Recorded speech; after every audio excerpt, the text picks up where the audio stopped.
پاک صلی اللہ علیہ وآلہ وسلم کا دشمن، اس کا دشمن کون ہے؟ جس کو اللہ تعالیٰ نے قرآن میں کہا ہے کہ یہ رسالت پناہ صلی اللہ علیہ وآلہ وسلم کا پکا دشمن ہے۔ ملاحظہ فرمائی، بسم اللہ الرحمن الرحیم، انا اعطیناک الکوثر فصل لربک وانحر ان شانئک هو الابتر۔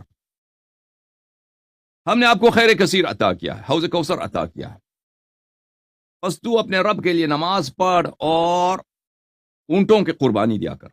ان شانئک، بتحقیق، بلا شک، بلا ریب، ہر آئینہ، ان شانئک، تیرا دشمن تو جو تجھے گالی دیتا ہے۔ دشمن بھی تو مختلف ٹائپ کا ہوتا ہے نا، ایک تو سخت دشمن ہے لیکن وہ مہذب آدمی ہے، گالی نہیں دیتا، لیکن ایک دشمن ہے جو اس کا کام یہی گالی بکنا۔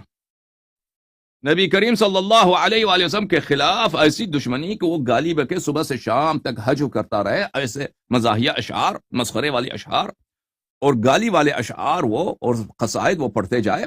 یہ ہے شانئک هو الابتر، اس کا جو ہے نسل کٹا ہوا ہے۔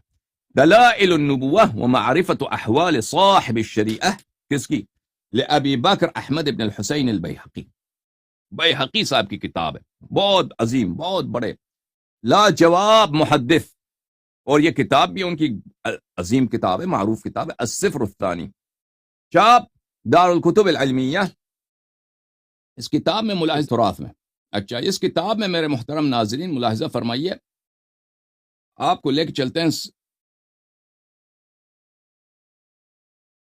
صفحہ نمبر 69 میں، کان القاسم ابن رسول اللہ صلی اللہ علیہ وآلہ وسلم بلغ ان یرکب الدابہ۔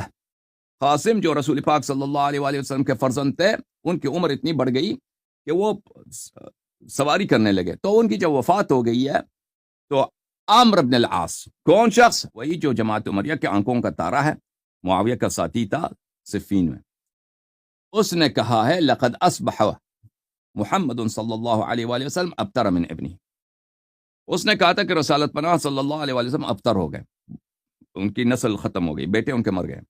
فانزل اللہ تعالی علی نبیہ، تو اس وقت اللہ تعالیٰ نے اپنے نبی صلی اللہ علیہ وسلم کو نازل کیا، انا اعطیناک الکوثر فصل لربک وانحر ان شانئک هو الابتر، كذلك روی بهذا الاسناد وهو ضعیف۔ کہتے ہیں اس سند میں ذکر یہ ہے کہ شانے کون ہے؟ عمرو بن العاص ہے، لیکن یہ سند ضعیف ہے۔ والمشہور، مشہور جو ہے، معروف ہے، محدثین کے ہاں سب مانتے ہیں، ان الآیت نزلت فی ابیہ، آیا کس کے متعلق نازل ہوئی ہے؟ عمرو بن العاص کے والد عاص بن وائل سہمی کے متعلق نازل ہوئی۔ کتاب جامع البیان عن تأویل آیہ القرآن، تألیف ابن جریر الطبری، الجزء 30، چاپ دار الفکر، سنہ 2009 میں دار الفکر بیروت میں چھپی ہے۔ ملاحظہ فرمائیے، ان سورۃ الکوثر کی شرح ہے، تفسیر ہے، ان شانئک هو الابتر۔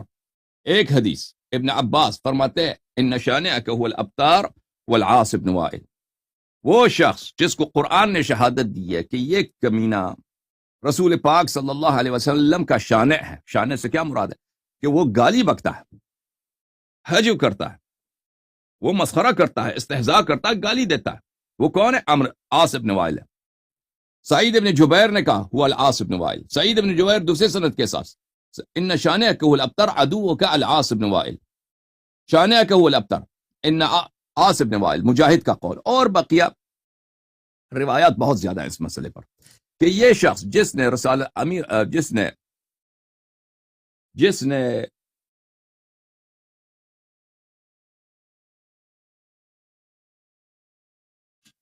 جس کو قرآن مجید نے کہا ہے کہ یہ دشمن رسول صلی اللہ علیہ وآلہ وسلم ہے، وہ کون ہے؟ وہ عاص بن وائل ہے۔ ملاحظہ